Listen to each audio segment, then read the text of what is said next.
alunos, vocês vejam como eu já estou velho, né? Não que ele não seja muito jovem ainda, mas eu fui professor dele, o Francisco de Assis Costa Cavalcante, nosso companheiro, presidente da CBL. Cumprimentar o Honório, secretário de Finanças de Fortaleza. Cumprimentar o distinto auditório, muito agradecido e honrado pela presença de todos. Eu gostaria, chegando no Ceará, sempre ter esse impulso, né, de cumprimentar muitos postos amistosos, fraternos, mas não podendo fazê-lo, falei na pessoa de dois. O meu professor, Hernani Barreira, que está aqui, desembargador.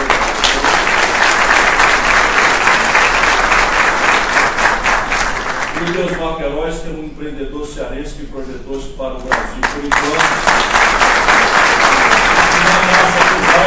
Não acha que vai, esquina a esquina, ele vai ganhar o mundo do jeito que ele vai. O Papa já chama Francisco, por que não estabelecer a rede de pagamentos em Paris, que é para quando a gente visitar lá, ter confiança de comprar um bom remédio de boa procedência a um preço decente. Enfim, por favor, cumprimentados a todos, ainda posso destacar Mauro Filho, Ferruccio, Arialdo, Pinho, enfim, é o risco que se corre, né, de tanta gente querida aqui.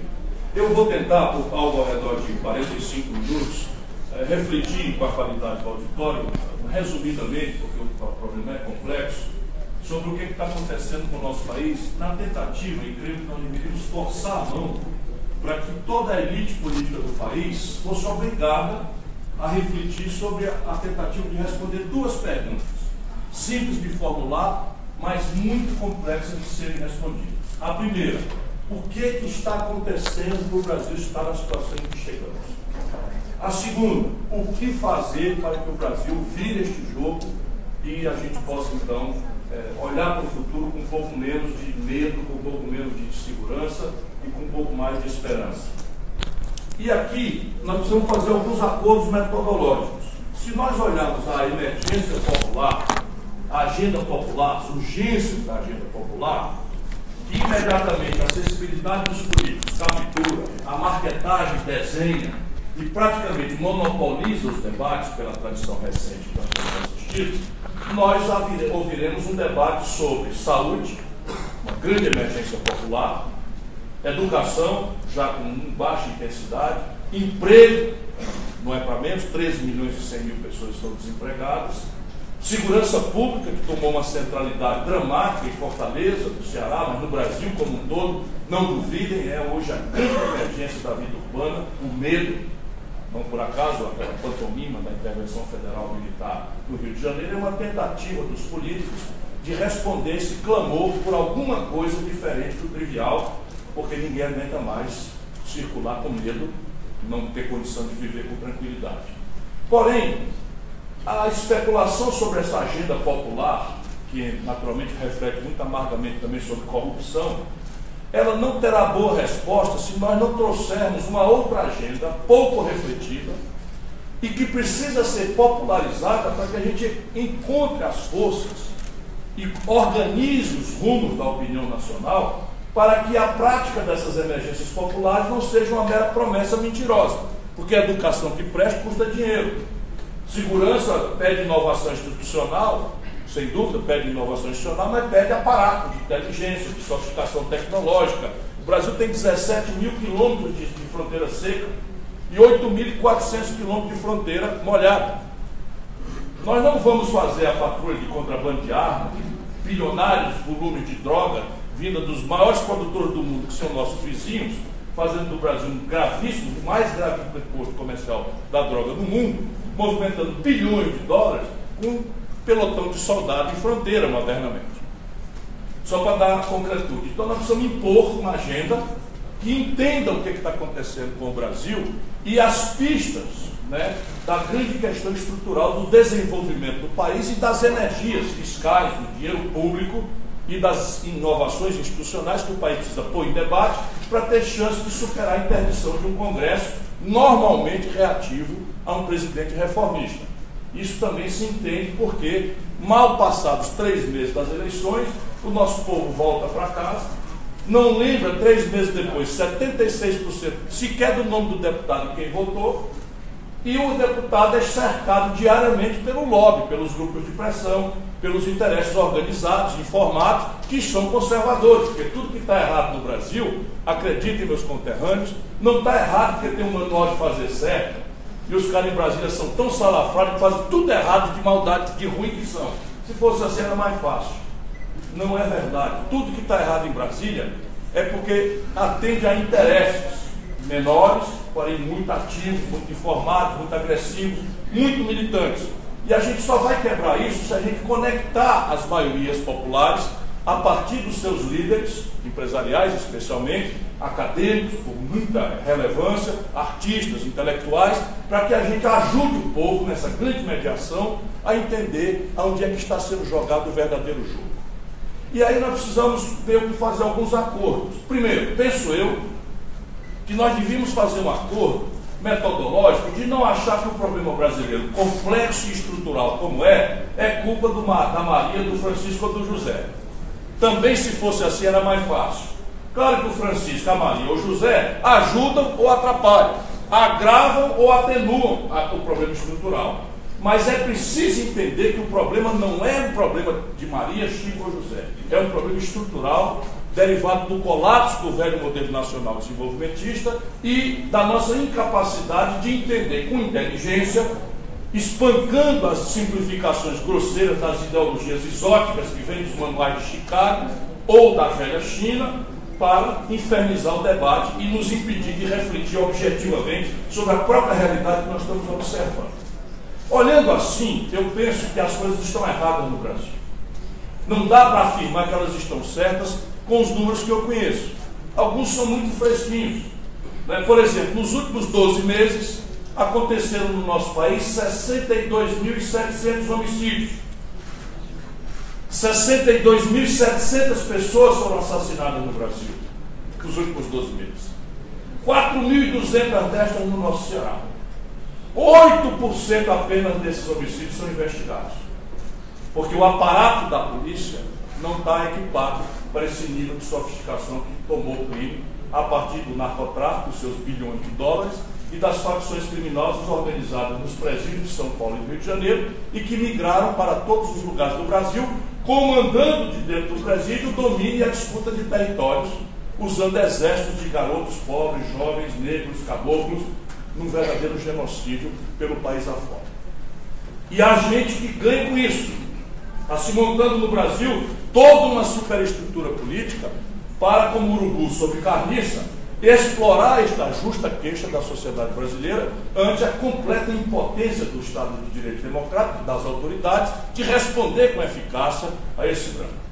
O Brasil está errado se nós tomarmos em conta que nós temos hoje 13 milhões e 100 mil desempregados, em tendência de alta. Em tendência de alta, ao contrário da mistificação e da propaganda oficial. O Brasil atingiu em janeiro desse ano, pela primeira vez na sua história, a maioria da população apanhada pelo IBGE na informalidade. 34 milhões e 700 mil pessoas contra 32 milhões na formalidade. Isto daqui não é uma denúncia de quem tem sensibilidade social, que eu tenho como sentido superior da minha luta na política. Isso aqui, por exemplo, explica o verdadeiro problema da Previdência. Se nós temos um sistema previdenciário de repartição, cuja lógica de financiamento é incidência sobre folha de pagamento e faturamento, e metade da população, portanto, da economia, estão na informalidade, como é que se sustenta um regime previdenciário de acesso à Seguridade Social? É de acesso universal e incondicional em algum momento, pela porta aberta do SUS, ou pelos benefícios de prestação continuada, seguro-desemprego, auxílio, prisão, uma série de coisas. De alguma forma, mais cedo ou mais tarde, 100% da população onerarão a Seguridade Social e na construção da sua sustentabilidade atuarial, metade estão fora. E essa metade está aumentando para a maioria. Só para ter clareza do que nós estamos falando. Eu não vou descansar, mas eu gostaria de sustentar com números a tese de que as coisas estão erradas no Brasil. E para dar desdobramento ao que eu estou falando, que isso não é culpa dos filhos, do Chico, do Manel ou da Rosa, eu chamo a atenção para um certo recuo histórico, para a gente perceber aqui algumas coisas que são muito contundentes. Em 1980, que é ontem, sob o ponto de vista do tempo histórico nacional, a gente conta as histórias dos países aos séculos. Ontem, em 1980, o Brasil tirava, meu caro Assis, 30% da sua riqueza, do PIB, da indústria. Não desmerece o comércio, mas a indústria é que agrega valor. É quem paga melhores salários, é quem pode pagar mais volume de impostos e é simplesmente quem agrega valor para o equilíbrio das contas do país com o estrangeiro em tempos sofisticados de desigualdade na competição global. Pois bem, 30% do PIB brasileiro em 80 era industrial. E isso em termos absolutos, repare bem, vê se dá para a gente discordar da percepção de que a coisa está estruturalmente errada. Em 1980, o produto industrial brasileiro, em termos absolutos, equivalia à soma do produto industrial da China, da Coreia do Sul, da Malásia, de Singapura e do Vietnã, chamados tigres asiáticos, e ainda sobrava um tanto. Hoje, só para encurtar a conversa, a China tem 6,5 vezes o produto industrial brasileiro. E vai passar 10 em 5 anos. Porque a China está explodindo e o Brasil, que era 30% da sua produção industrial, desceu para 11% do PIB, a indústria de transformação no país. E, evidentemente, isso vai demonstrando. Vamos entender o que aconteceu. De 1980 para hoje, o Brasil cresce 2% ao ano em média. As ilusões dos ciclos insustentáveis de consumo, um mais recentemente produzido pelo real, outro mais recentemente produzido pelo ciclo de boom das commodities na constância do governo Lula, não impedem a percepção do grande quadro, que é assim, a gente cresce 5, 6, 2, 3 anos, e depois cai 1, cai 2, cai 3, como caiu 9,2% nos últimos 3 anos a renda do povo brasileiro. Isso é a pior queda em termos de prazo do que da história do capitalismo mundial. Nem a depressão de 29, considerada pela literatura a maior crise do capitalismo mundial, 2008 será certamente sucessora desse dado, esterilizou tanta riqueza quanto o Brasil esterilizou em tão curto espaço de tempo nesses últimos 3 anos, 9,2%. E aí nós vamos crescer sem investimento, apenas retomando capacidade instalada ociosa que chega a 30%, nós vamos crescer 1%, 1,5%, 2%. E caímos de novo. É isso que nós precisamos entender. E entender e forçar que o mundo político, por todos os ângulos, ponha-se debruçadamente a refletir sobre o assunto. Porque, penso eu, o problema é tão complexo, tão delicado, tão sofisticadamente difícil de resolver, embora perfeitamente praticável a solução. O Brasil tem as margens institucionais, políticas, físicas, humanas para resolver o problema, mas é intrincado o deslinde disso e exige uma compreensão do assunto. Por que o Brasil cresce a 2% ao ano? Você tem duas explicações. Uma remota, que exige um fôlego de mais longo prazo para que a gente conserte, e uma imediata. Eu telegrafo a parte mais remota, porque a emergência agora é de mais curto prazo. Parece que o que sustenta desenvolvimento na experiência humana exige 3 premissas. Nas 3 o Brasil tem problema. Primeiro, o que sustenta desenvolvimento dos países que, na história da humanidade ou na geografia econômica contemporânea, por detrás de 100% dos experimentos de sucesso, de desenvolvimento de alto nível, sustentado, paradigmaticamente êxito civilizatório, sucesso, primeiro mundo, vamos reduzir aqui a expressão, é dependente de altos níveis domésticos de formação bruta de capital. Eita, que agora a engrenagem, doutor Mauro, com todo perdão, mas estou falando aqui as lições que você tem me dado, né, preciosamente todo dia. É assim na prática, com perdão dos economistas. O que é que sobra entre o que a gente produz e o que a gente compra? No mundo, é assim, sobra na China 42%, 45%, ou seja, a China produz 100, come 55 e guarda 45 para jogar no investimento do ano que vem. Na Europa, mesmo com ganhos de produtividade já muito difíceis, com a infraestrutura toda pronta, é 30%, 35%. Ou seja, os europeus produzem 100, comem 65%, 60%, 70% do que produz e sobra 30%, 35% para girar a traquitana do ano que vem. No Brasil, na melhor hora, nós tivemos 17% do PIB. Hoje escorregamos para 15%. E ao contrário do mito neoliberal, que afirma que vão as forças da gravidade que vão produzir isso, não é senão consequência. Alguém viu? Por quê? Hein? Não, veja bem, não é piada não. Eu quero fazer um parênteses. E aqui no Ceará talvez eu não precisasse, mas vou repetir. Eu já compreendo desde novinho o papel essencial da iniciativa privada na construção do progresso humano. Eu não tenho nenhum problema de dar o devido valor histórico sem o que é sem a iniciativa privada, não haveria a sofisticação do progresso humano que nós assistimos. A questão aqui é científica. Jamais foi papel da iniciativa privada, isolada e sozinha, promover desenvolvimento. Essa é a diferença. A iniciativa privada garante, como ninguém, o retorno ótimo à alocação de recursos escassos. E a presunção de que a competição permite ao consumidor eleger o melhor produto ou serviço ao menor preço. Está muito clara essa lição para mim. Só que eu estou falando de economia política, de desenvolvimento. E aqui não há esse precedente. E aí a história básica é o seguinte, por que eu disse? Ao contrário do mito neoliberal, o nível de formação bruta de capital de uma nação não é consequência do fatalismo. É consequência de arranjos institucionais que a política faz ou deixa de fazer. Faz bem feito ou faz mal feito. Não duvidem disso.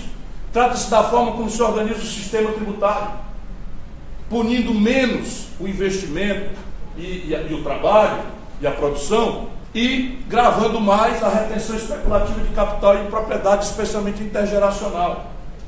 Isso é uma lógica de produção de formação bruta de capital. É o modo como se desenha a Previdência.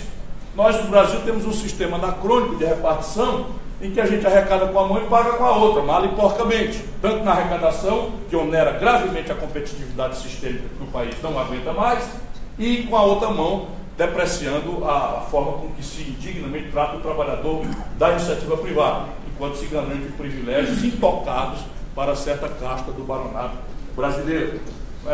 É a forma como se organiza o mercado de capitais. O mercado de capitais no mundo é uma fórmula de financiamento empresarial não crédito. É uma forma de democratização do capital, não via crédito, garantias, inadimplências, que é tudo que a gente tem sofrido modernamente.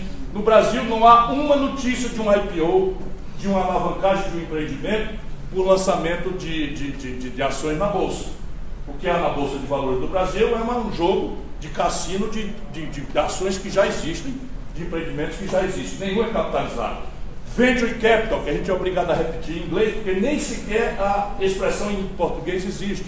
É como nasce Facebook, Google, Apple, Microsoft, é tudo com Venture Capital, que é um dinheiro que se associa a empreendimentos novos, de alto risco e de alto potencial, que não tem precedente para saber se é bom ou não, a não ser a intuição visionária do inovador. Dando certo, a remuneração do capital Venture é sociedade, parceria, equity. Não dando certo, mica. E não tem negócio de garantia, nem inadimplência, nem nome no Serasa, no Cadim, etc, etc. Essa maluquice da vida brasileira. Segundo, falei em 3 premissas da tarefa de longo prazo, que eu queria ser telegráfico e já estou sendo mais longo. Posso tirar o paletó? Estou me sentindo meio Sobral. Assim. Porque eu estava em Boston, vi a neve, me deu uma saudade de Sobral fora. Então está em casa. Não estou em casa, me sinto sempre. Então, repara, a segunda grande tarefa não interessa a retórica. Não existe transplante institucional. Nós não podemos imitar ninguém, nem a China, nem a Coreia, nem a Europa, nem os manuais de Chicago, que é o que nós estamos hoje sendo obrigados a replicar. Não funciona o transplante institucional.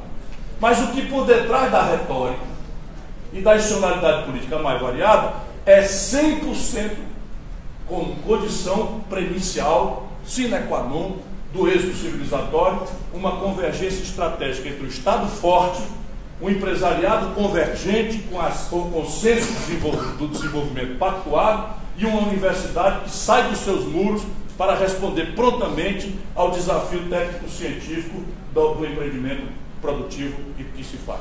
No Brasil, a gente não consegue achar esse caminho, é uma barafunda ideológica, é uma confusão, é uma mistificação, enquanto a prevalência do rentismo esmaga nosso setor produtivo. Ou seja, 51,7% do orçamento brasileiro executado no ano passado foram juros e rolagem de dívida. Então a gente falar em Estado grande, médio ou pequeno no Brasil, lá em Chicago, eles não compreendem. Quando eu disse para ele, olha, do executado, vem na dia, ele não como, você está enganado, esse número não pode. Não, escuta, eu estou repetindo. 51,7% do gasto corrente do Brasil, do executado, inclusive do investimento, foi juro, despesa financeira, juro e rolagem de dívida. Os caras piram. É preciso a gente achar uma equação para isso. Terceiro, investimento em gente.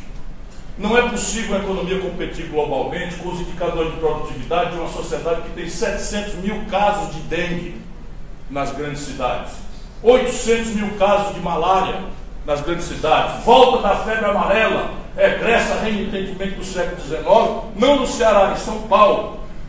Não é possível.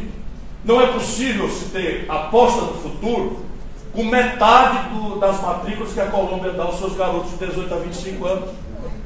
No Brasil, nós estamos dando 22% de vagas para os garotos de 18 a 25 anos para a universidade. A Colômbia dá 42%. E eu estou comparando com a Colômbia porque é mais pobre que o Brasil.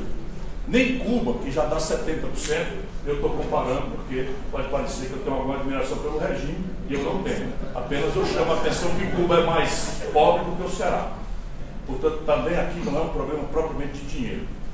E aí nós chegamos então à necessidade de olhar o tempo presente. Essas grandes tarefas de fundo é levar a formação bruta de capital, construir uma convergência estratégica entre o Estado redesenhado com o empresariado convergente com objetivos de médio, longo e curto prazo, com supervisão, avaliação, controle, e uma ideia de emancipar o nosso povo do ponto de vista de saúde, de educação, de segurança, que tem a ver com investimento em gente. Isso aqui replicará as infraestruturas, as premissas do eixo civilizatório lá fora.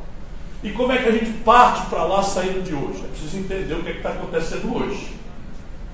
Hoje, meus caros, o Brasil está proibido de crescer sustentadamente, e hoje, Maurício, não sei se já leu, saiu a LDO. O governo federal, para meu gáudio, está anunciando formalmente na LDO, que é uma peça de ficção, e que aguenta tudo, mas está dizendo que o crescimento esperado é só para 19.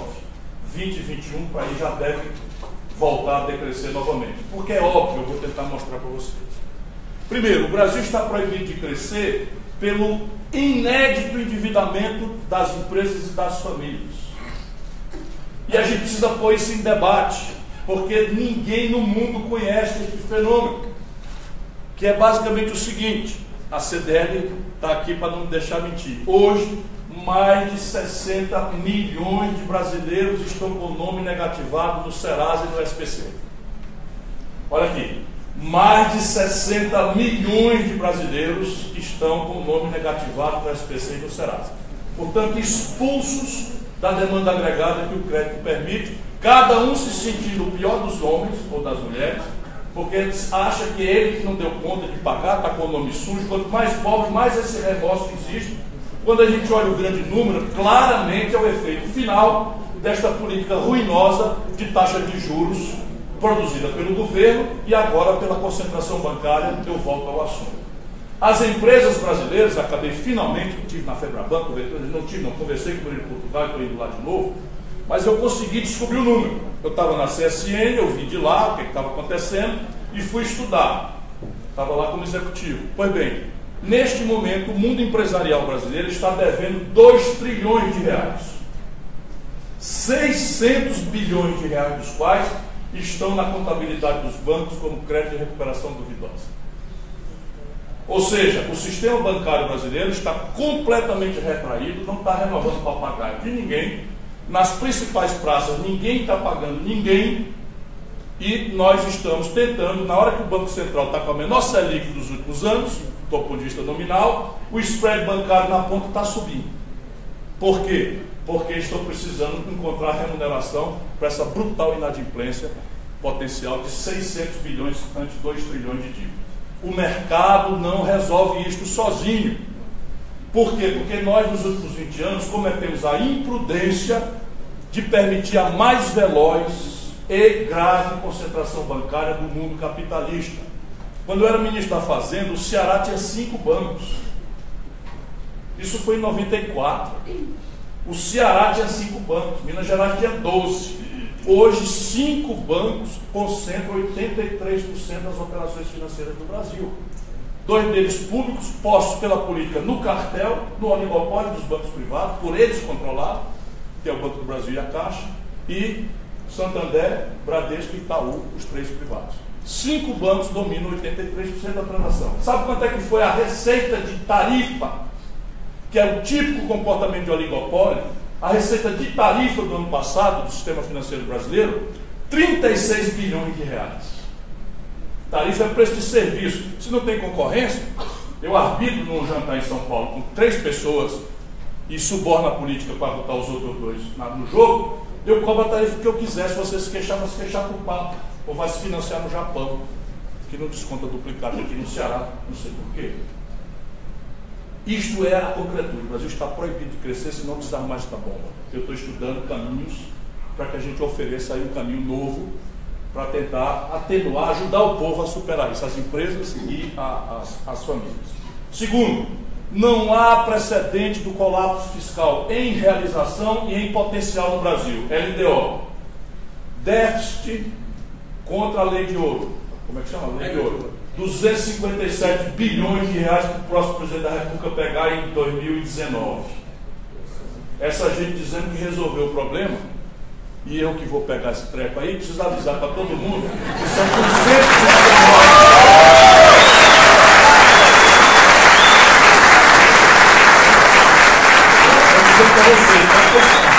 Eu sei que tem uma estrada longa, comprida, muitos incidentes, muitas provocações, eu estou compenetrado.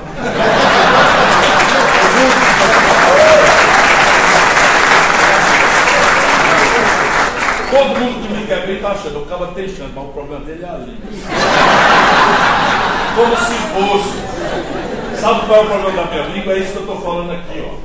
Sabe qual é a dívida pública brasileira hoje, agora arredondada em maio?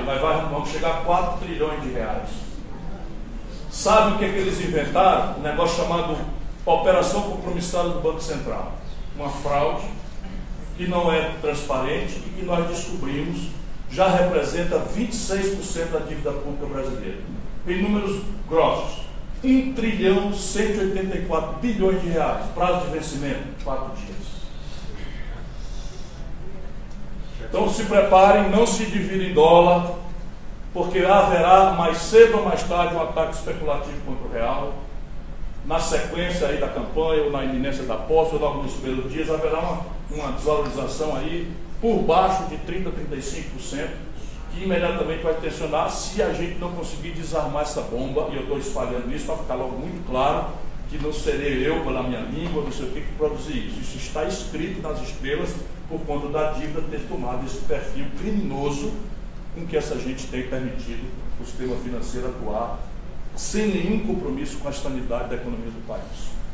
Então a questão fiscal do Brasil, seja pelo fluxo, seja por esse problema de passivo estrangulado, é um impeditivo estrutural do país crescer. Portanto, nós temos que pôr em debate uma reforma fiscal profunda. E repare que eu estou falando em reforma fiscal, porque especialmente o empresariado brasileiro que entende isso, não pode mais ficar propondo reformas em capítulos, porque é impossível você considerar a questão previdenciária sem olhar a tributária, e vice-versa. Por quê? Porque a Previdência Social se financia com tributação parafiscal, contribuição social sobre o lucro líquido, PIS, COFINS. Isso tudo tem a ver com o sistema tributário. Então não há como você fazer uma reforma tributária sem imediatamente conexa com ela tratar da reforma previdenciária e vice-versa. E isso aqui não vai ser resolvido com remendos. A gente estuda pouco, cada um de nós está muito obrigado ao dia a dia, mas se a reforma que o Temer propôs passasse com casca e tudo, com todas as perversões, injustiças e ilegitimidade que ela continha, o Brasil economizaria em 10 anos 360 bilhões de reais. Sabe quanto foi o déficit por causa do ano de 2017? 180. Compreende? O déficit da Previdência com a DRU, circulação de receita no ano passado, foi 180 bilhões de reais. Se tivesse passado a tal reforma da Previdência, o Brasil economizaria em 10 anos 360 bilhões, ou seja, 2 anos de déficit primário. Ou seja, aquilo era uma mentira, apenas para excitar expectativas da banca e atravessar esses 6 meses, um ano aí, para tentar criar uma mistificação eleitoral. Mas a questão previdenciária precisa ser posta em debate e é preciso que a gente o faça em audiência ao mundo do trabalho. Por quê? Porque senão acontece o que está aí, o deputado cujo primeiro instinto é sobreviver politicamente, vai muito improvavelmente votar contra qualquer tentativa de arrumar a Previdência se a sociedade não estiver informada, envolvida, participando. E é preciso envolver, ter paciência, porque isso é uma dinâmica da democracia. E há caminhos para a gente celebrar um regime novo, desafiando as questões de transição, nós estamos dedicados a compreender o caminho para isso. E, por fim, o Brasil está proibido de crescer porque, estruturalmente, como nós abrimos mão da nossa indústria e nosso povo está referindo o seu padrão de felicidade a um padrão de consumo globalizado, nós não temos acesso à produção deste padrão que nós estamos consumindo. Ou seja, o Brasil, qualquer crescimento discreto que seja, produz passivos externos monstruosos que imediatamente tensionam a taxa de câmbio, que imediatamente se desvaloriza o real, que imediatamente se transfere para os preços, que imediatamente detona a taxa de juros, que detona toda essa tragédia que há 25, 30 anos nós estamos vivenciando. Quer ver? Vamos ver o filme. Quando a gente encerra o imposto inflacionário com o real, eu estava lá ajudando em Itamar, nós transferimos do dia para a noite, 24 horas, uma montanha de renda para o nosso povo. E o nosso povo, naturalmente desconfiado de que a novidade não é para sempre, que é só para ganhar eleição, vai no dia seguinte ao consumo. E nós não temos nenhuma estratégia de produção, pelo contrário, estamos definhando a base produtiva brasileira, como eu já descrevi, de 30% para 11% do PIB no período. Resultado, o consumo explode, a população fica feliz, bate palma para o governante do dia, engole a reeleição despolitizadamente, e o país produz um passivo em dólar monstruoso que, passada a reeleição, o país quebra. Como é que um país quebra? Não é uma loja, uma fábrica que fecha a porta e bota uma placa. Um país quebra e a consequência visível é a desvalorização da moeda nacional em comparação com a moeda de circulação internacional, que é o dólar. E aí, a gente precisa entender, e aqui facilita, porque vocês já dominam isso, mas precisa ajudar o povo a entender que a questão da taxa de câmbio é um preço central da economia. Por quê? Porque a gente não compra dólar, estou repetindo para ser engraçado, a gente não compra dólar, mas a gente come pão. Se calhar domingo come uma pizza, um macarrão. Pão, pizza e macarrão é trigo. Trigo o Brasil não produz com suficiência, então temos que comprar do estrangeiro. Tudo que a gente compra do estrangeiro, paga em dólar. Então, quando o Fernando Henrique faz a reeleição, precisava de R$1 para comprar um dólar de trigo. O preço do pão era 1. Quando ele quebra o país, vai para 4 por 1, a valores nominais. O que acontece? O preço do pão sobe 4 vezes, quase que instantaneamente. Isso não é uma transmissão automática, mas a tendência é essa. 80% dos remédios que a gente compra na Pagamentos vem do estrangeiro. Pode ser comprado ali, montado em Anápolis, não sei o que e tal, mas a química fina, o valor, o coração do remédio, 80% vem de fora. Todos os nossos eletroeletrônicos, celulares, computadores, informática embarcada, tudo é importado. Novos materiais, supercondutores, bem de capital, tudo importado. Então repare, se a taxa de câmbio muda, o importado fica mais caro. E ao ficar mais caro, a população se zanga gravemente com a fraude que sentiu acontecer. E é o que aconteceu. O Fernando Henrique toma posse do segundo mandato, desvaloriza o câmbio 45% em 60 dias. Não há um manual de Chicago, no MIT, um paper que especule sobre isso, ninguém compreende. Jamais aconteceria da América do Norte desvalorizar o dólar em 40%. Imagina se a libra inglesa desvalorizasse 40%. Não tem estudo sobre isso. E a gente fica aqui replicando e receituário de uma coisa que o mundo não conhece.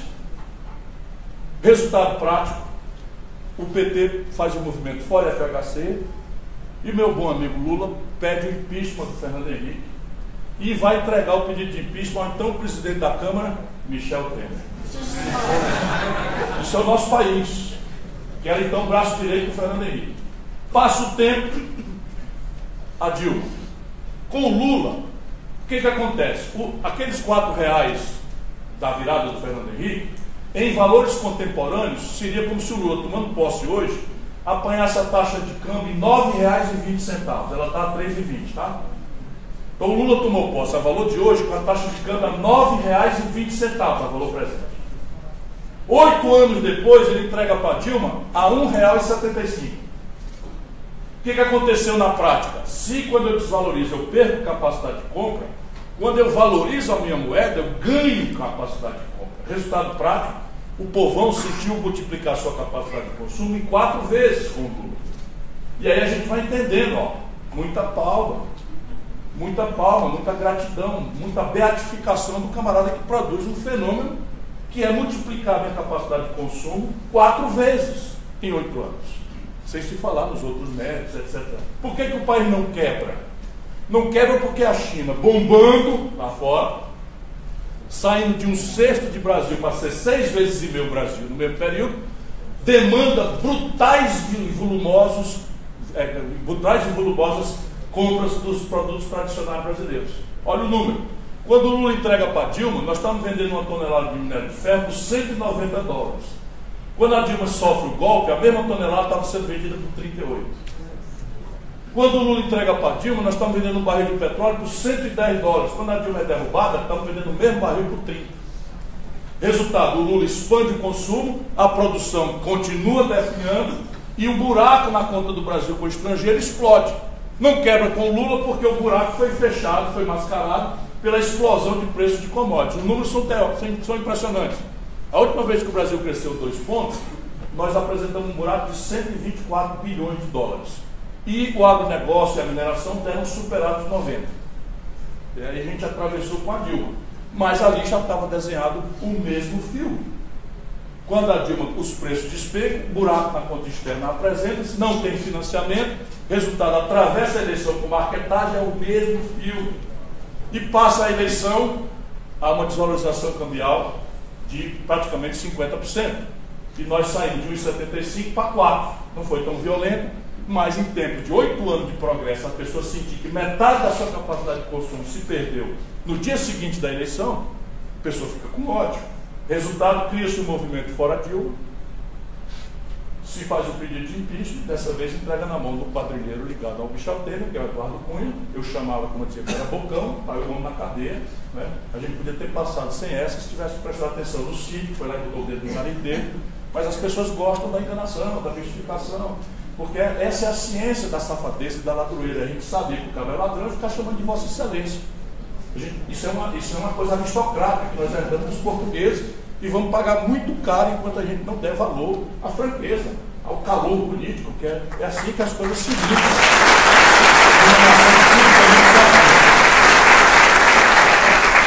Pois bem, se tudo isso for verdade, né, fica então flagrante que o Brasil precisa celebrar um novo projeto nacional de desenvolvimento, porque isto daqui não vai ser resolvido pelo espontaneismo individualista.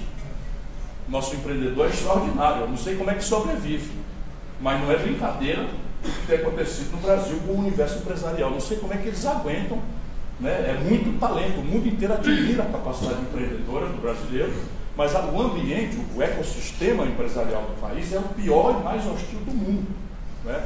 Do mundo organizado, pelo menos. E nós precisamos consertar isso. Isso só vai ser consertado por aquela prática internacionalmente pacificada. Uma economia mista, em que o Estado convoca o empresariado e juntos celebram a Estratégia Nacional de Desenvolvimento e a universidade vem em socorro para produzir as respostas técnico-científicas. Isso supõe uma dinâmica de elevação da formação bruta de capital, pelos caminhos que eu já dedilhei aqui, resumidamente, naturalmente. Supõe um investimento ingente, com prazo, meta, avaliação, controle, em que o país precisa fazer uma aposta emancipadora na educação, sem o que não há como sustentar a competitividade. E o caminho flagrantemente é interromper a desindustrialização. Claro que nós temos que ir para a economia do conhecimento, temos que reforçar nossas cadeias produtivas do agronegócio, e tudo isso, mas é assoviar e chupar cana. Mas o eixo aqui é que a gente precisa reindustrializar o país. E felizmente para nós, pelas peculiaridades brasileiras, nós temos caminhos. Eu estou chamando a atenção para 5 complexos industriais, onde o Brasil tem tecnologia, expertise institucional, em 3 deles, pelo menos, de forma generosa, no 4 um pouco mais difícil, mas também já tem precedentes interessantes. Vou chamar a atenção apenas, por exemplo, construção civil, que é uma resposta urgente para a questão do emprego, porque não importa nenhum insumo, porque é um investimento modular e porque o país precisa ganhar competitividade na sua logística. Na água, por exemplo, terminal São Francisco, terminal Transnordestino. Estou falando aqui, isso tem um efeito explosivo em emprego instantâneo e em agravamento generoso da competitividade sistêmica do país. Na hora que a Transnordestina ficar pronta, por exemplo, explode o interior do Ceará, explode o interior do Piauí, explode o interior de Pernambuco, porque se viabilizam pelo frete mais barato, que é o ferroviário, várias atividades que hoje não são viáveis pelo frete muito caro, pela falta de infraestrutura de escoamento. Eu sei bastante bem do que estou falando. Complexo industrial do petróleo e gás. Meus compatriotas, meus conterrâneos, Não é razoável. O Brasil tomou a política de 15 anos para cá de exportar petróleo bruto barato e importar derivado do estrangeiro em dólar. Hoje, 60% do óleo diesel que queima nos ônibus daqui das ruas de Fortaleza vem do estrangeiro. 60% do óleo diesel do Brasil vem do estrangeiro, gerando emprego na China, nos Estados Unidos, que já tem 12% das suas exportações no semi-elaborado. Onde é que eu queria estar vivo para assistir um negócio desse?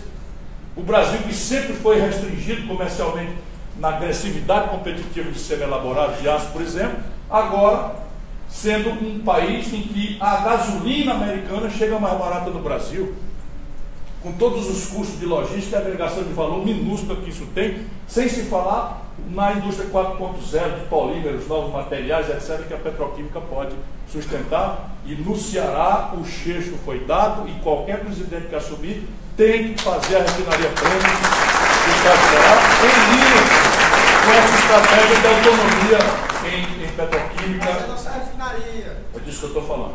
Não sei se me fiz entender. Mas a parte do cheixo que nós sofremos, você entendeu. Nós sofremos um cheixo aí. Segundo, o complexo industrial da saúde. Só a União Federal comprou 17 bilhões de dólares no ano passado, gerando emprego na China, na Europa e nos Estados Unidos. 80% do aparato industrial da saúde, fármacos, prótese, químicos, meios de diagnóstico médico, com patente vencida. E você, com o Instituto de Engenharia Reversa, agregado às universidades, faz os perfis com a compra governamental protegida pelos acordos internacionais, inova para os jovens caminhos com incubadora de empresa. O Brasil vira o protagonista global rapidamente nesse complexo industrial. Complexo industrial do agronegócio, para não esticar muita conversa, 40% dos custos de produção da agricultura, da agropecuária mais competitiva do mundo são importados. Qual é a explicação? Não tem uma fábrica nacional de implementos agrícolas. Não tem uma fábrica nacional de defensiva agrícola, pode até ter planta montadora aqui, mas tudo vem de fora.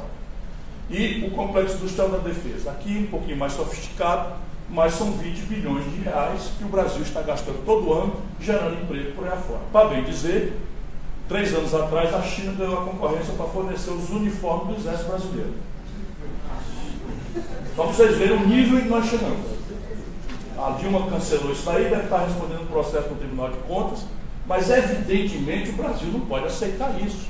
E o uniforme é a caricatura. Nós estamos processando nossas informações e comunicações militares e civis por satélite norte-americano. O que guia a mira dos nossos mísseis, dos nossos petardos, dos nossos tanques, dos nossos navios, dos nossos caças, é o GPS americano. Veja bem, fica mais ali. Corre aqui, companheiro, tem um cara chegando aqui na Amazônia, perfeitamente. Ligou a primeira, ligou o GPS, partiu a Amazônia. O cara lá nos Estados Unidos está desreguladinho de meio grau, o cara chega em Luanda, na Angola, do outro lado do planeta. Eu falo isso rindo para a gente perceber do que está. E aí, veja bem, o Brasil desenvolveu um super cargueiro chamado KC-390. Esse caça virou um êxito extraordinário tecnológico e tem um mercado cativo de 20 bilhões de dólares. Na hora que o Brasil ganha essa parada, essa gente está querendo vender a Embraer para a Boeing. Estão querendo vender para a Boeing. Isso é o que está acontecendo no nosso país, enquanto a gente é engabelado com conversa fiada, com grosserias de direita, com fuleiragem de esquerda e o real, fato real acontecendo. Enfim, eu estou animado. O problema é grande, mas o Brasil tem saída se a gente conseguir inaugurar esse grande diálogo em que olhares diferentes, pensares diferentes, ideologias distintas debatem na frente do povo o problema real e daí sai uma virtude. Quem ganha, executa. Quem perde, dá a mão e fiscaliza e cobra as promessas. Estou animado que a gente, nessa tragédia, pode estar na iminência de achar esse caminho. Muito obrigado a todos.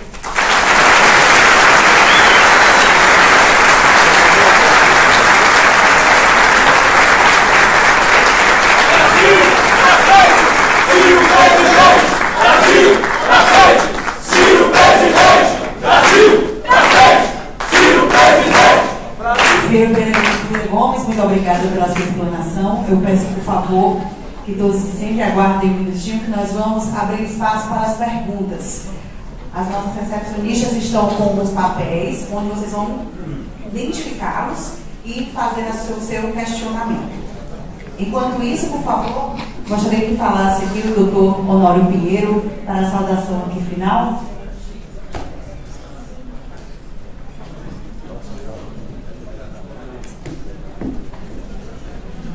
Muito boa noite a todos. Na verdade, é apenas expressar o nosso contentamento pela oportunidade, pelo momento e deixar a plateia à vontade para que ganhe tempo, considerando as oportunidades que a gente tem com o presidente que está sempre conversando.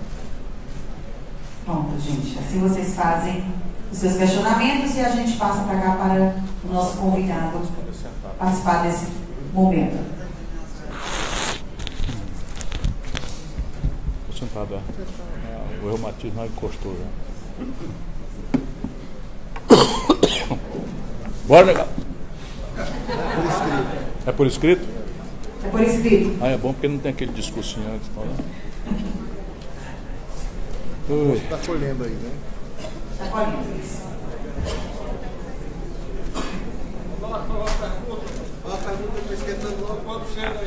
Faz uma para começar, para não perder. Bora lá. Professor, você como mestre, um exímio conhecedor do direito tributário, qual seria a sua ideia, qual é a sua percepção, o que o poder público pode fazer em termos de uma reforma tributária eficiente, eficaz, para que nós possamos produzir com mudança? O Brasil, como está nessa crise grave, a gente tem que tomar muito cuidado para não propor uma coisa estrutural, que tem sido o nosso erro, para responder coisas de conjuntura. Então, eu penso que não há como superar a crise fiscal brasileira sem a gente crescer pelo menos uns 6 anos a 5% ao ano. Então, assim, a tomada de decisão de crescer exige uma série de reflexões. Por exemplo, quando o Fernando Henrique, numa madrugada, ouvindo o professor Armínio Fraga, meu amigo, perde a âncora cambial lá na desvalorização do real, o Armínio sugere a ele tentar botar a economia brasileira numa espécie de piloto automático, que não existe em nenhum lugar do mundo, assim como tal combinada. Qual é a ideia vã do piloto automático? É o famoso tripé macroeconômico que o Bolsonaro sabe explicar muito bem. E eu vou tentar explicar para vocês aqui, não com o seu brilho. Nós precisamos arrancar essa raizinha de fascismo aí que está um perigo, está virando violência muito rápida e aceleradamente, iludindo jovens da periferia do Brasil, da classe média, todo marombadinho, mas tudo muito agressivo, muito violento. Daqui a pouco nós vamos começar a ver morte se a gente não denunciar todos os cidadãos de bem do país esse tipo de coisa e chamá-lo à responsabilidade. Ele tem que botar um controle nesses cachorros que ele soltou, né, dos cães do fascismo. Ele que tem que botar o cabresto nessa gente aí. Então, eu vou fazer esse trabalho também como obrigação minha, embora para mim ele seja o adversário perfeito, embora a gente não deva escolher adversário.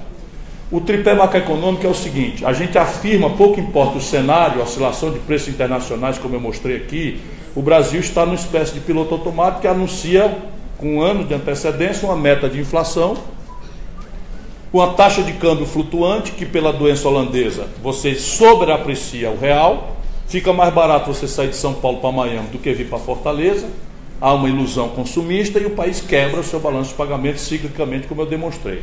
Então é preciso, e a outra coisa é superávit primário, que está anunciado agora com a força de uma emenda à Constituição que congela por 20 anos os gastos brasileiros. Só que vejam bem como é fraude. 51,7%, tudo bem, irmão? 51,7% do orçamento executado do ano passado, juro para dívida. Essa PEC não alcança. Isso é gasto corrente. 29% do orçamento executado, previdência social. Essa PEC não alcança, porque especialmente os privilégios ela não mexe. E 21% de todo o orçamento executado, a saber, educação, saúde, segurança, porto, aeroporto, estrada, cultura, ciência, tecnologia, subsídios, renúncia fiscal, enfim, estrada, tudo, 21% do orçamento executado. É em cima desses 21% que você congela por 20 anos e proíbe que o país tome dinheiro emprestado para honrar fluxo corrente. Menos dívida, porque a dívida, evidentemente, a gente não vai dar conta de pagar, e aí está autorizado livremente a pedir emprestado com juros que eles quiserem impor, etc, etc. Então, a austeridade fiscal é boa, e nós gostamos muito. Eu fui prefeito de Fortaleza, quem um pouquinho mais de idade lembra, Fortaleza fazia 3 administrações, estava com salário atrasado 3 meses, e graças ao talento do Mauro Filho, que vai para lá comigo, né? Em 3 meses nós pagamos os 3 meses atrasados e os nossos 3 meses de coisa. E, enfim, então eu não tenho na minha vida de prefeito, governador, ministro da Fazenda, um dia de déficit.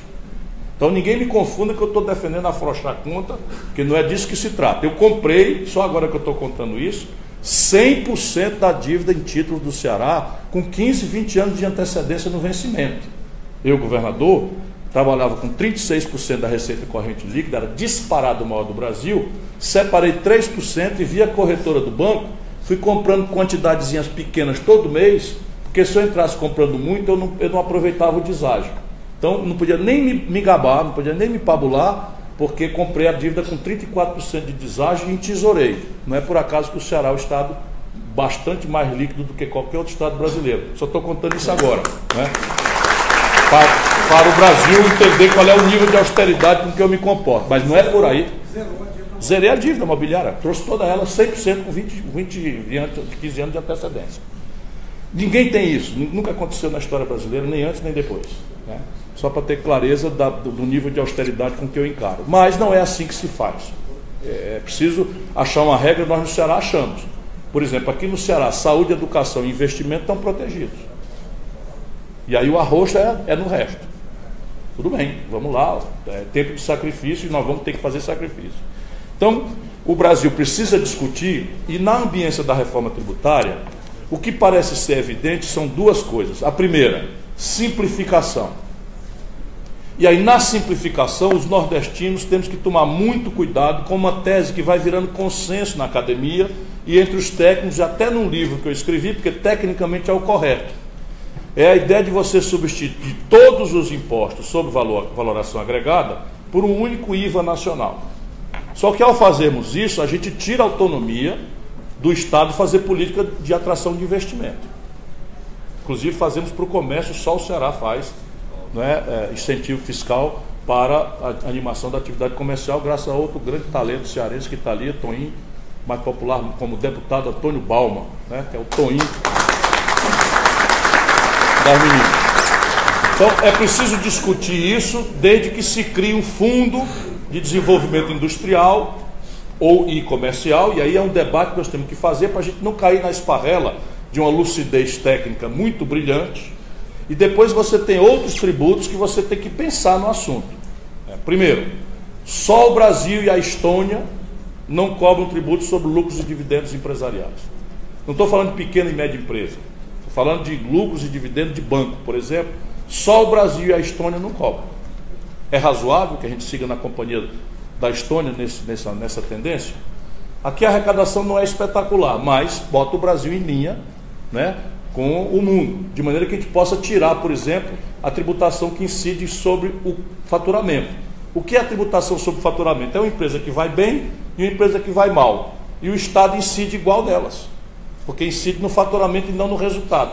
Quando o óbvio é você tirar a cunha do faturamento e transferir para o resultado, de maneira que o Estado não agrave a situação da empresa que vai mal e se associe no êxito da empresa que vai bem.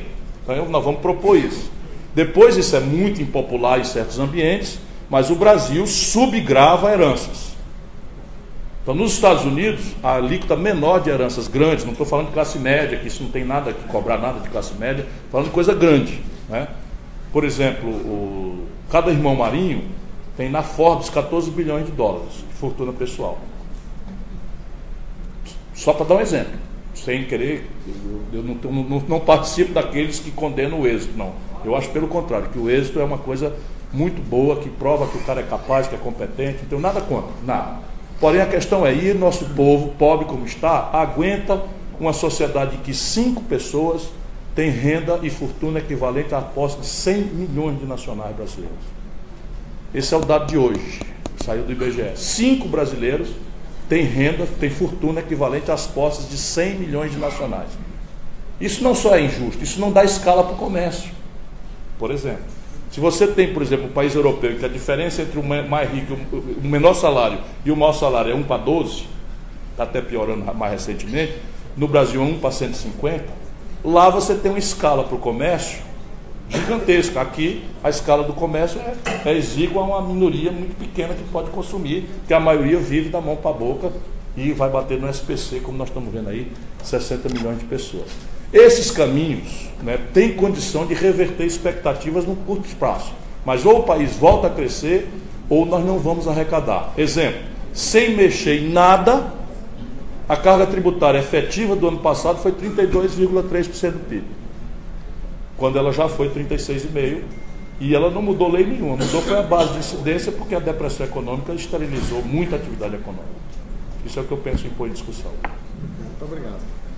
A primeira pergunta, Ciro, José Porto, vereador, ele comenta que o déficit da Previdência e INPPS é de mais de 4 trilhões. Os estados e municípios estão com sérias dificuldades previdenciárias. Qual o modelo previdenciário que você sugere para diminuir o déficit atuarial? Qual o modelo que você sugere para diminuir e acabar com este déficit? O nosso brilhante vereador Porto coloca uma questão que, na inteligência da pergunta, está acima da resposta. Nós, brasileiros, adotamos, no passado, um sistema previdenciário compatível com o nosso perfil demográfico. 40 anos atrás, nós éramos um país dramaticamente jovem, de maneira que nós tínhamos 6 pessoas ocupadas, contribuindo para a Previdência, para financiar uma aposentadoria com expectativa de vida inferior a 60 anos. Isso é o regime de repartição que o Brasil adotou. Hoje, por informalidade, por automação, por mecanização, por envelhecimento, nós temos 1,5 trabalhador ocupado em média para financiar uma aposentadoria com expectativa de vida de 73 anos. Então entendamos, não há reforma que resolva isso, que é o número que ele está dando. No limite, isto aqui é quebradinho da Silva. Como não aconteceu ontem, do dia para a noite, vem acontecendo, a política brasileira adia para sempre, vai agravando a ambiência de solução do problema, e fomos fazendo remendinho para cá, puxadinho para lá, etc, etc. Então, na Constituinte, nós criamos, e depois fomos agravando a alíquota, nós criamos uma cesta de receitas para concorrer ao financiamento da Seguridade Social. Ali estão contribuição empresarial, agravada gradualmente, contribuição dos trabalhadores agravada do tempo para cá, contribuição do governo, que foi introduzida mais recentemente. Depois você tem contribuição social sobre o lucro líquido, PIS, COFINS, receita de loteria, para ficar aqui nas principais. Então essa cesta de dinheiro foi sendo criada e aumentada para pagar o rombo crescente e estrutural da Previdência. E aí, o que acontece? O governo, patrimonialmente, começa a entrar numa iliquidez grave. Então eles inventaram um negócio chamado DRU, Desvinculação de Receitas da União, que na prática o Temer fez ali nos primeiros 15 dias do golpe, ninguém nem foi chamado para discutir, faz-se um corte de 30% de todas as receitas vinculadas ao financiamento da Seguridade Social, transferindo isso para o saco sem fundo da agiotagem do rombo da dívida.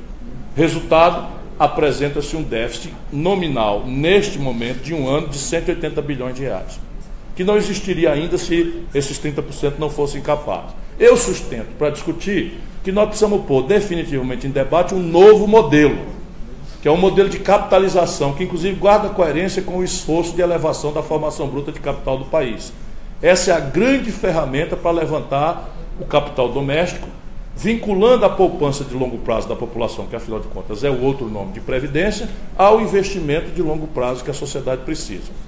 Este é o modelo. Qual é a dificuldade? A transição. Então é absolutamente tormentosa a discussão sobre ir desse sistema que está aí de repartição para um novo sistema, novinho mesmo, de capitalização. Só que nós não deveríamos abandonar a discussão do que é certo, porque a dificuldade de tirar de onde estamos para ir para lá é grande. Ela é grande, mas vamos dizer, tem solução. E eu estou com um grupo de técnicos trabalhando, o Mauro Filho é um dos líderes, tem o professor Flávio Taliba, que está nos ajudando, tem lá o menino da Fundação Getúlio Vargas, e estamos com o Nelson Marconi, nós estamos estudando um grupo grande, essas regras de transição. Estamos nos aproximando aí de um monstrengo, que é manter a repartição numa transição até vamos dizer, faz o seguinte, vamos lá, primeiro, vou até apresentar logo aqui a ideia, que não está pronta ainda, já estamos discutindo, mas a ideia básica é o seguinte: discriminar do orçamento da Seguridade Social um programa de renda mínima que não confunda a Previdência e sua saúde atuarial com a decisão política que o país toma de proteger seus pobres. Então a ideia é que você crie uma renda de um salário mínimo, de acesso incondicional a qualquer pobre do país, contribua ou não contribua. Parece uma coisa? Não. Isso foi o que o Constituinte fez em 88. Em 88, o Brasil decidiu botar 10 milhões de trabalhadores rurais para dentro do regime previdenciário para receber sem contribuir. E isso sozinho já quebrava a Previdência em bases atuariais. Então a ideia da transparência, tirar quem for, vamos dizer, decisão estratégica do país de proteger para problema tesouro. E fazer as contas da Previdência em cima dos contribuintes da Previdência e do benefício. E aí criaríamos, dependendo do nível de negociação, uma faixa de transição até 2.500, 3.000, 3.500, vai depender da negociação, em que nós continuaríamos na estratégia de fade-out, ou seja, de extinção no tempo, com o mesmo regime de repartição.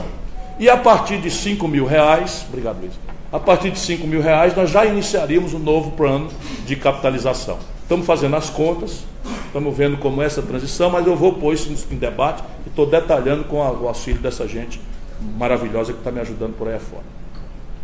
Vamos lá para a próxima. João Paulo de Souza, Ciro, pergunta: em assuntos mais delicados, como a legalização das drogas, qual a probabilidade e ou condições de propor o plebiscito? Vamos lá, eu sou candidato a presidente da República, não sou candidato a guru de costumes. Então, essa lição eu aprendi, porque, mania de falar com franqueza, eu nunca omiti minha opinião sobre nenhum assunto. Porque eu sou um cidadão, sou livre, pago meus impostos, eu tenho o direito de ter minha opinião e sustento essa opinião. Porém, eu percebi que a minha pretensão de liderar o Brasil me obriga até a humildade de compreender que determinadas questões não são do presidente da República.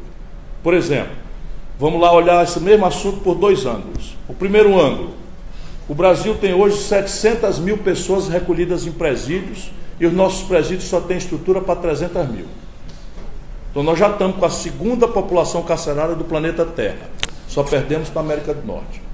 1/3 dessa população carcerária são jovens, pobres, negros ou caboclos da periferia, presos para a polícia produzir flagrante de posse de droga. Presos com ínfimas quantidades de droga, 1/3, 70 mil pessoas presas nos presídios brasileiros. Problema: no dia que esse menino, essa menina, que recebe R$100 de diária para ser avião, aqui no Ceará, R$200 de diária no Rio, para ser avião, significa o seguinte: é a última ponta da distribuição, porque o narcotraficante não mora na favela.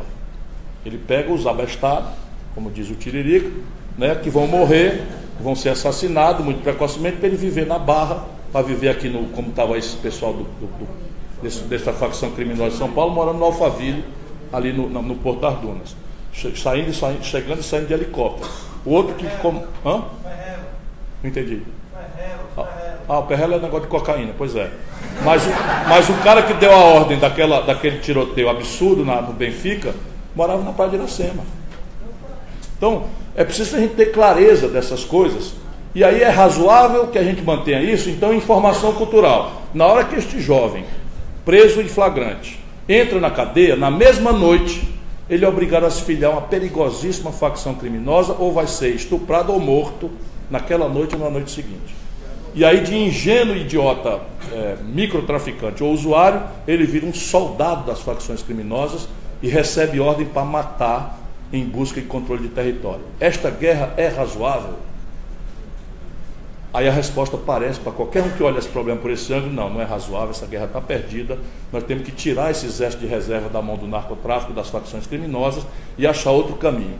Aí imediatamente as igrejas, a igreja evangélica, a igreja católica, nós somos muito cristãos, isso é uma virtude nossa, tenho completa afinidade na luta deles em solidariedade à pobreza, a luta deles em solidariedade, em solidariedade ao combate à corrupção, mas eles querem ver o Satanás e não querem ouvir falar de descriminalização de droga. E eu, presidente de um país católico e evangélico, vou colidir com eles, porque eu sou o dono da verdade, não farei isto. O que eu vou propor? Em 6 meses, que é o tempo da reforma, eu vou trazer a experiência internacional que eu já estou estudando, e eu me interessei pessoalmente muito por uma solução que é a portuguesa, recente. A solução portuguesa, que é católica como nós, crescentemente evangélica como nós, o que eles fizeram? Eles atalharam, tangenciaram o problema. Então não tem debate de criminalização ou não criminalização. Pegaram especialistas, médicos e especialistas em droga, e esses médicos especialistas definiram a quantidade por droga que um potencial usuário precisa para usar durante uma semana. Então, X grama disso, X grama daquilo, X grama daquilo, X gota daquilo outro, botaram lá. E aí, se a polícia apanha alguém com a quantidade de droga até esta quantidade, é encaminhada a um programa de redução de dano, que é um programa de saúde pública. Se a quantidade é um pouco maior do que isso, aí vai para as penas da lei e o inquérito e tal. Talvez seja uma experiência internacional interessante para a gente botar aqui em debate no Brasil, tangenciando esse debate que é de fundo moral, de fundo religioso, mas também de fundo de saúde pública e de segurança pública. Muito complexo, e eu não vou dar a cara para bater, porque, volto a dizer, não é o presidente que resolve essas coisas, é o Congresso Nacional, mas eu não vou me omitir de produzir essa discussão. Vou procurar as lideranças da igreja. A propósito, eu sei que os meus inimigos dizem que eu sou usuário, que eu já fui, eu nunca usei na vida. Nunca usei na vida, né? Fico ouvindo falar essas maluquices. Ainda hoje tinha um processo contra esse Roberto Pessoa lá no fórum, e esse capitão sacana que fala aí e tal, nunca usei na vida. Meu filho já foi envolvido nisso, sofri muito com isso, ele sofreu muito com isso, e eu acho cretino que alguém use o drama de uma pessoa, de uma criança que era, de um adolescente, com um pai que é pai, apesar de ser um homem público, para misturar isso com canalice política.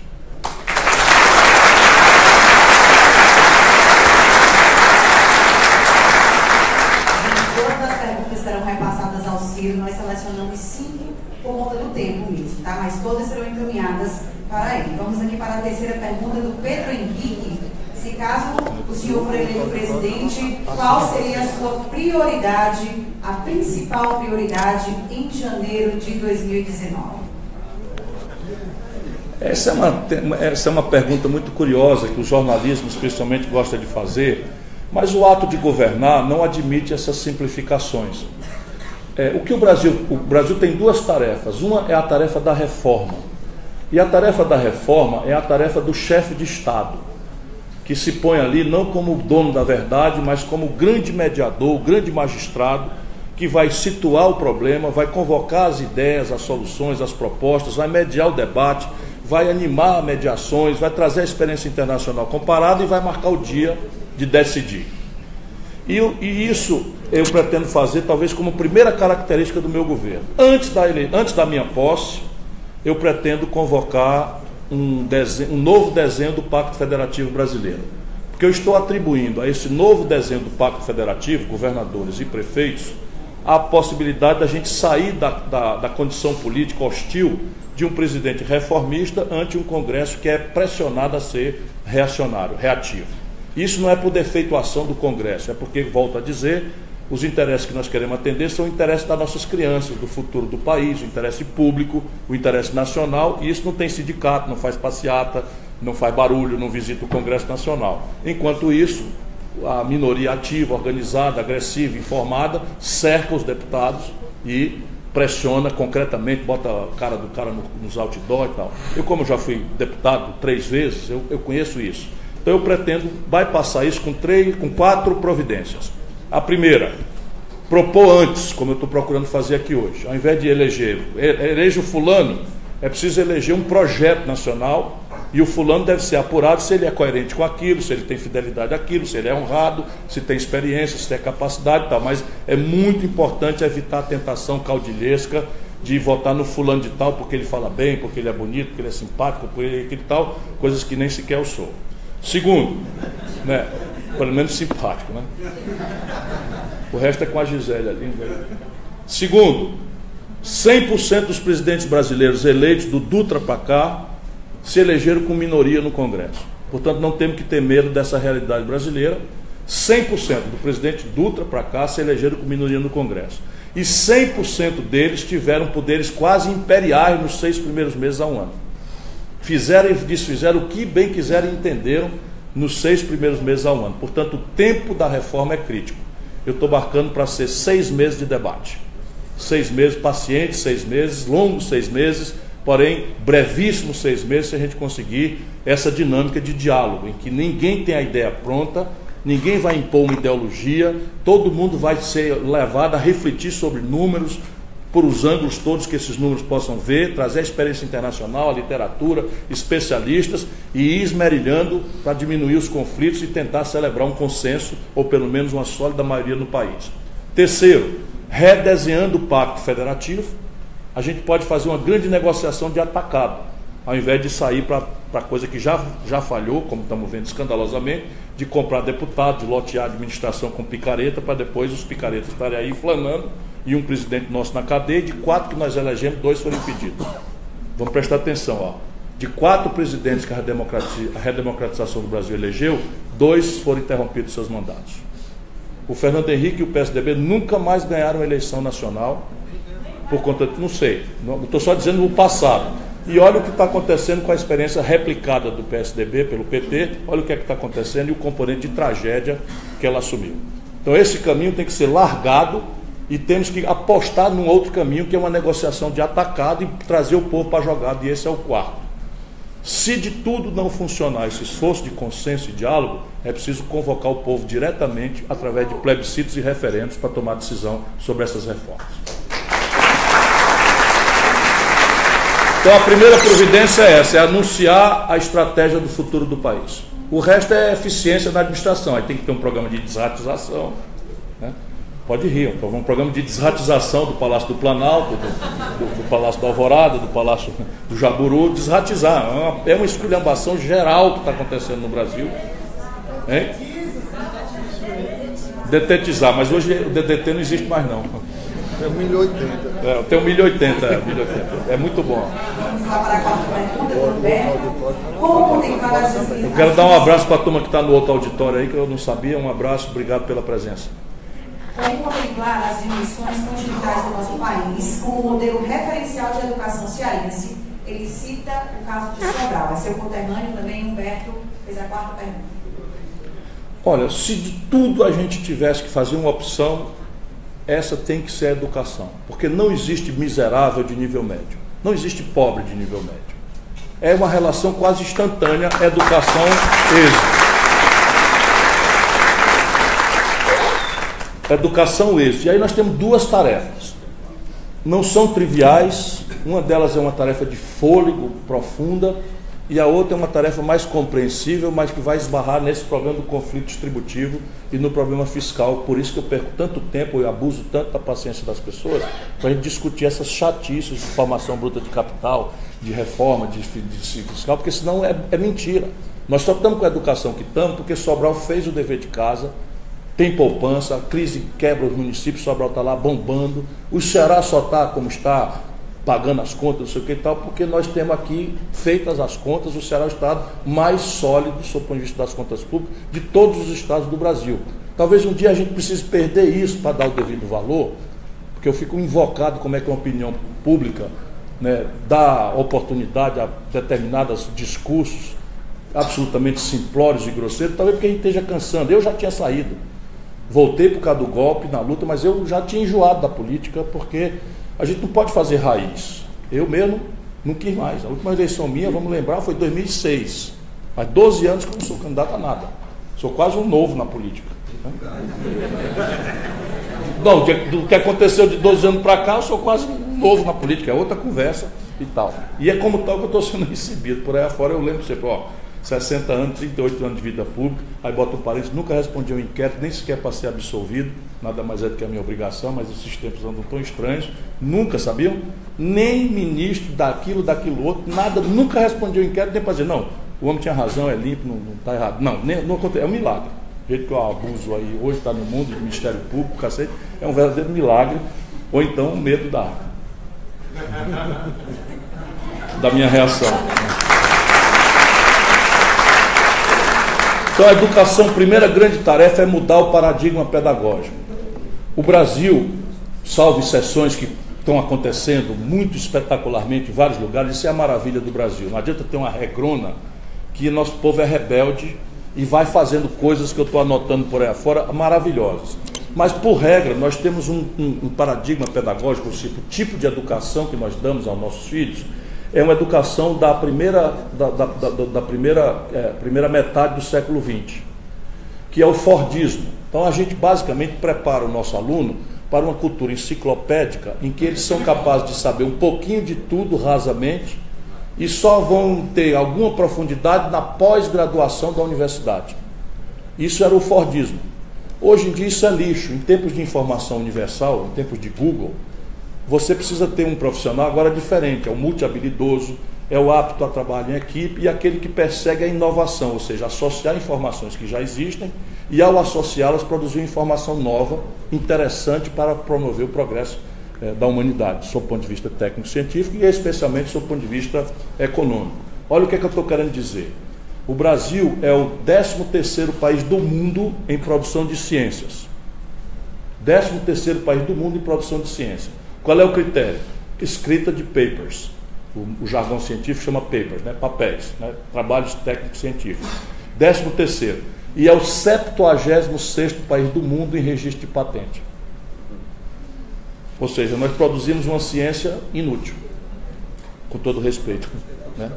Porque a patente é que é a aplicação da ciência ao domínio tecnológico, ao domínio prático da vida, etc. É evidente que a ciência tem seu valor, ponto. Então, não devia ter dito inútil, porque ciência é ciência e a gente tem que dar valor a ela. Mas nós precisamos dar o passo adiante de um paradigma pedagógico que prepare o profissional do terceiro milênio, que é esse profissional inovador, empreendedor, com a cabeça ligada na economia do conhecimento e que precisa contestar o posto para inovar. Isso é a grande questão, que só uma educação emancipadora, portanto é um retreinamento, requalificação do magistério que está aí como grande tarefa de fundo. Isso tem a ver com requalificação, com prêmios também, não é, para o magistério. A segunda grande tarefa é expandir. E aí veja o que aconteceu. Quando nós tivemos um problema grave de demanda popular por vaga na escola básica, nós acabamos produzindo a equação política para criar o Fundeb. Então o Fundeb foi aperfeiçoado nos anos 80 e nós rapidamente universalizamos a matrícula do ensino básico.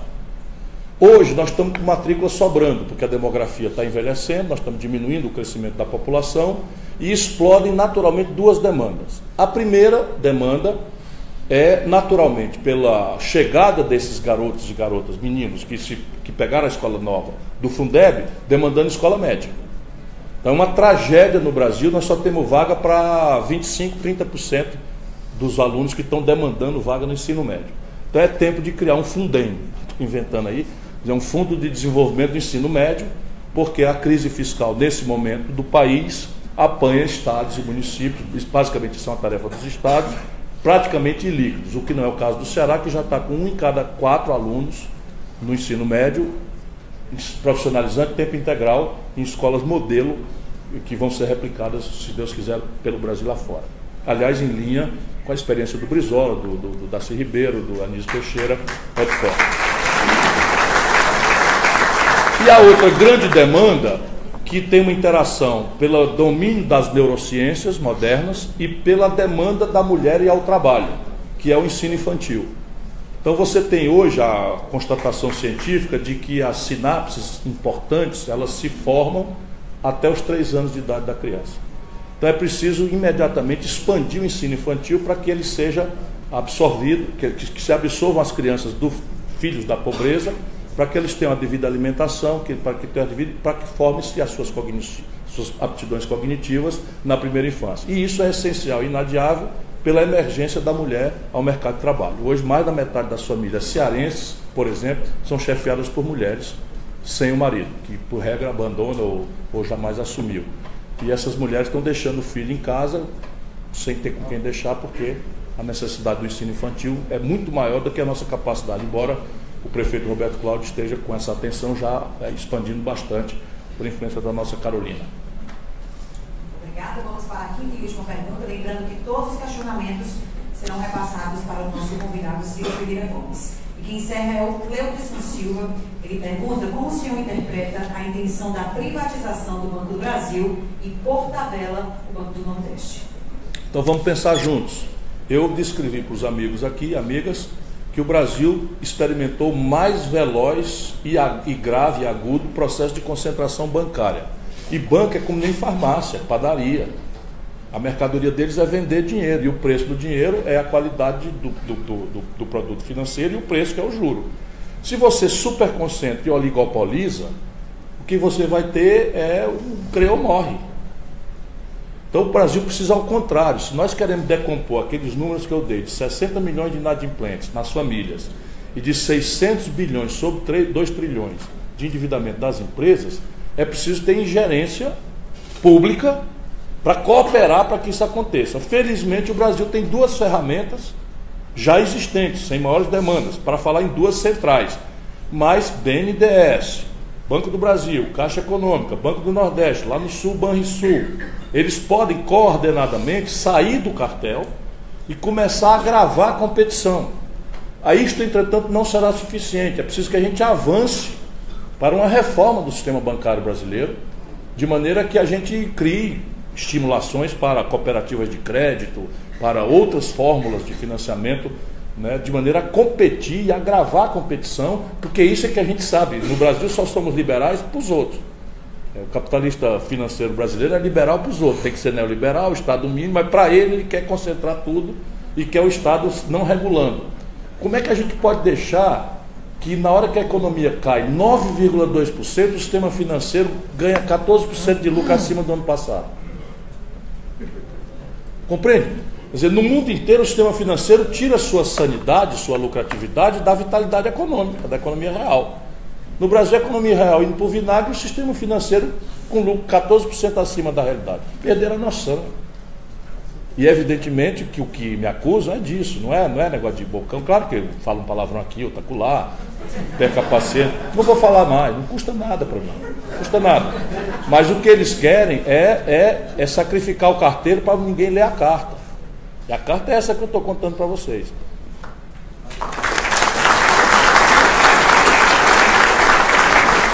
Tem umazinha ali de trás, só mais uma. BRICS é a solução? Não. Não há projeto nacional, ele está perguntando BRICS, que sabem é o encontro do Brasil, Rússia, Índia, China e South Africa, que é o ESSES, África do Sul. Então, não há projeto nacional possível de ser praticado sem 2 pernas que o sustentem. Uma política nacional de defesa, seja pelo aspecto industrial que eu já chamei a atenção, seja pelo aspecto pacifista, que é a lógica brasileira, de dizer, aqui quem manda somos nós, quem manda no nosso nariz somos nós. E você só pode dizer que manda no seu próprio nariz se você disser, se não, venha testar. Né? Que é a força dissuasória, que é a nossa única pretensão de defesa. A segunda é uma política externa, agressiva, que põe o Brasil em atuação no mundo pela paz, pela solução pacífica dos conflitos, pela não intervenção, pelo respeito à autodeterminação dos povos, pelo apoio aos refugiados, uma série de questões que são princípios gerais da diplomacia profissional brasileira, já sistematizados pelo Barão do Rio Branco. Mas, modernamente, essa diplomacia tem que procurar tensionar o mundo e as nossas relações para que o Brasil obtenha o que em inglês chama-se fast track, ou seja, um caminho mais acelerado para 3 valores. Primeiro, um regime de preferências industriais para nosso esforço de reindustrialização. Nós precisamos negociar um regime de preferências industriais. Segundo, um regime de transferências tecnológicas sensíveis.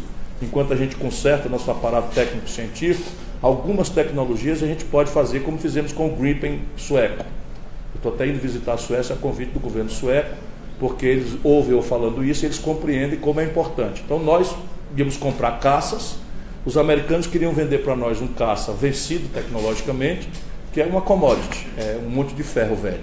Né? E o Gripen foi a opção que a Força Aérea Brasileira tomou, porque eles aceitaram vir com o pacote tecnológico.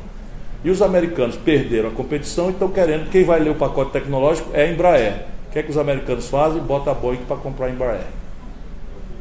Para continuar atalhando o caminho de não dar autonomia ao Brasil, especialmente em tecnologias sensíveis de natureza potencialmente militar, como é o caso do caça Gripen, mas é o caso de microeletrônica, satélite. Agora eu fui visitar a França e fui visitar uma tecnologia de nanosatélites que eles desenvolveram em busca já de cooperação. Né? Estou estudando, pensando, não custa nada, fui lá fazer uma palestra, fui aproveitar e ver se é possível esses meus sonhos. E terceiro, um regime de financiamento rebelde a Bretton Woods. Sabe como é? Os americanos dominaram ideologicamente, via FMI, toda a estrutura de financiamento multilateral, o Banco Mundial, o BID, etc, está tudo dominado. Então nós precisamos desenvolver mecanismos alternativos, globais de financiamento, livres dessas interdições ideológicas. E o Banco do BRICS, que foi criado aqui em Fortaleza, é uma semente que pode ampliar muito essa capacidade de financiamento, de experimentalismos institucionais capazes de acelerar a nossa expectativa de investimento. Hoje o BRICS é uma boa ideia, é uma boa intenção, mas na prática, se a gente não for em cima, os chineses querem fazer do Brasil a fazenda de fornecimento de comida barata e de minério de ferro bruto. E isso nós não podemos aceitar.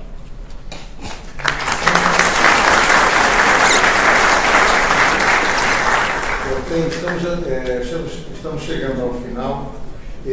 Professor, na verdade, eu acho que quando de então o professor de Direito Tributário era a semente do homem que tem hoje. Você vê que o auditório continua intacto, poucas pessoas saíram, porque a didática sua de transmitir o seu conhecimento realmente continua muito boa. Eu, como seu aluno, tenho esse conhecimento porque vivi tudo isso, dos ensinamentos lá, das definições de taxas, de tributos e também dos fatos geradores. Portanto, chegando agora aqui ao final, eu passo a palavra ao professor para que ele encerre a palestra.